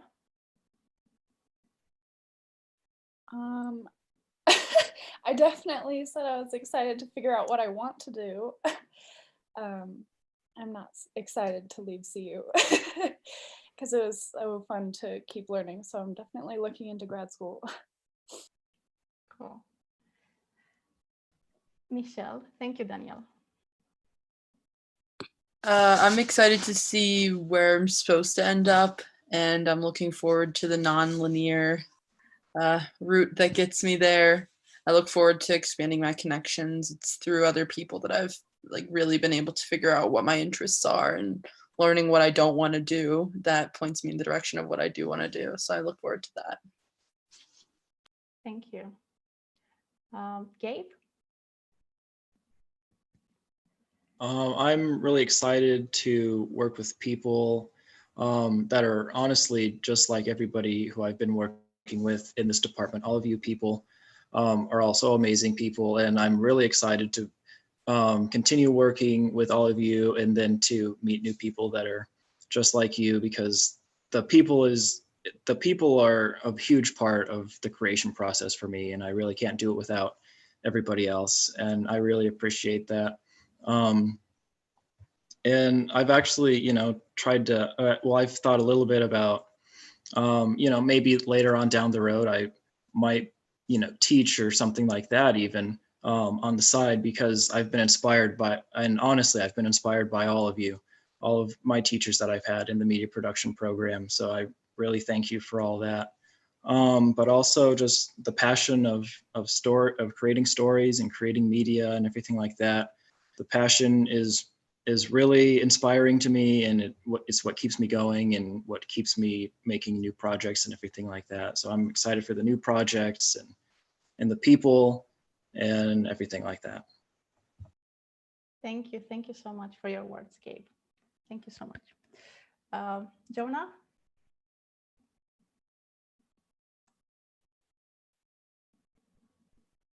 I'm really not sure where I'm going to go with all this. This project was really fun, and I would love to build a career off doing this sort of thing. It's very high skill.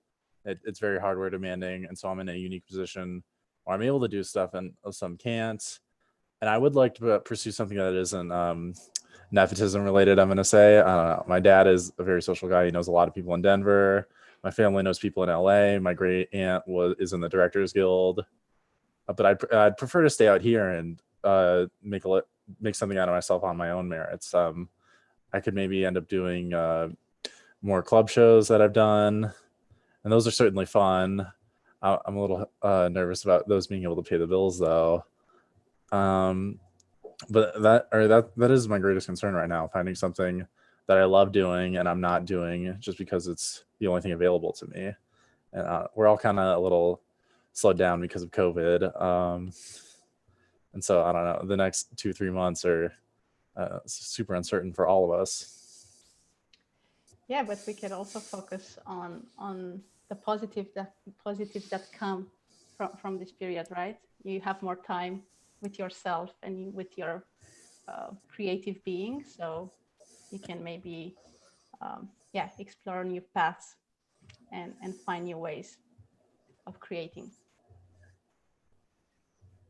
Just stay positive, stay healthy and positive. That's the most important. Or negative. It depends how you see it. Jan, I think you mentioned something when the question was asked, but would you like to add? Yeah, like I said, even if if you fall, you still get back up and go at it again. And what I want to add is I'll try to tackle more things, go head first into some things, trying to figure out what I like to do again. People say college, you go to college to figure out what you want to be or who do you think you are. I honestly think that never ends. You keep evolving each time. So I just can't wait to keep finding myself, who I am, each and every turn I go. Thank you. Thank you very much. And Sophia, I think you are. To not be redundant, I mean, everyone's pretty much said what I feel, but I'm most excited to expand my practice and understand more about what motivates me. And so far, I know for sure I'm interested in amplifying and collaborating with stories and experiences that maybe are on the fringes or aren't so popular. And so I'm just excited to see how I can expand that further into my practice and just understanding along the way, it's all about relationships and connections and collaborating. And I'm just super grateful for the privilege of my position and how I can be of service in a way just through collaboration or through whatever means. So I'm just excited for continuing that, expanding that, and figuring out more ultimately about my practice and my own evolution. Thank you very much. Thank you all for your questions and for the insight. We are now nearing the final minutes of our gathering. I will ask Sarah Knight and Eric Coombs Ismail to formulate brief closing remarks. Anyone else on the call who would like to add a few words or make wishes for this remarkable group is welcome to raise their hand. We encourage you to post comments and wishes on YouTube as well. So, Tara, would you like to add anything? I know some of you have to leave for work, so goodbye. It was wonderful. Stay in touch. Congratulations. Keep this creative momentum going forward and keep in touch. Thank you. Eric? I mean, let's be real here, guys. Like, this has just started, really. Like, graduation, yeah, it's great, but there is so much work to be done, and you all have the capability to do it, right? Like, media build our world. Like, it is up to us to do it. Like, we have to build a better one. So get to work, for God's sake. Okay. Anyone else would like to add? I just want to say again that it was such a pleasure going through all of the works on the website and then seeing them again today. In some instances, having you each speak to the works. It was extraordinary. The work was of a quality and professionalism that was truly remarkable. And you should be very proud of that and know that we're very proud of it and hope that you'll stay in touch. And remember that critical media practices is the sum of its parts, which are you. And we hope that you will stay in touch with us and let us know your coordinates, where you're headed, what you're doing. If you're in the transition or you're kind of looking around, not knowing exactly what the next step is, that's another moment to reach out to us. It really is, we're all in it together as a work in progress, and we're here to support you. Congratulations. And just to second that or triple that, or be at the risk of being redundant, please reach out to us. Let us know what's going on. If there are ways that we can help, please don't hesitate. And I just wanted to say again how proud I am of all of you going through this program, running into the obstacles and fighting past them. So congratulations. And thanks again to Andy as our amazing AC of undergrads stepping down, and Pat Clark stepping up. Yay, thank you, Pat. And thank you to Louisa and Eric for really making all of this possible. You did a phenomenal job in a short amount of time. So thank you to the two of you. Full on audio clap. Audio clap, audio clap. Great job, guys. Well done. Okay, thank you everyone. I also would like to add a couple of words. I hope you have enjoyed this ride, you students and faculty, at least as much as I have, and that your time with us will remain a compass and a reference in the future. Please stay in touch with us and with your classmates as you take off on your wondrous adventures. Stay healthy, stay positive, be confident. Be grateful for the opportunities that come your way and appreciate the value of your community by sharing and caring for your peers. Be they protagonists, collaborators, colleagues, as you all have said. I'm grateful to all the artists, guest speakers, and invited faculty for having shared space and time with us today. A big thank you goes to Laurie Withcraft, DCMP program assistant, for facilitating this event and spreading the word far and wide, to PhD student Kimberly Bianca, who designed the striking visuals of Capstone 2020, and to Eric Kumzesmail, who worked alongside me to make the online showcase possible. Thank you, Eric. Thank you, everyone, for being here. Thank you, Louisa. Oh my God, thank you. Thank you so much. Okay, so our YouTube live stream ends here. Thank you for tuning in and for supporting our artists' work. Thank you very much.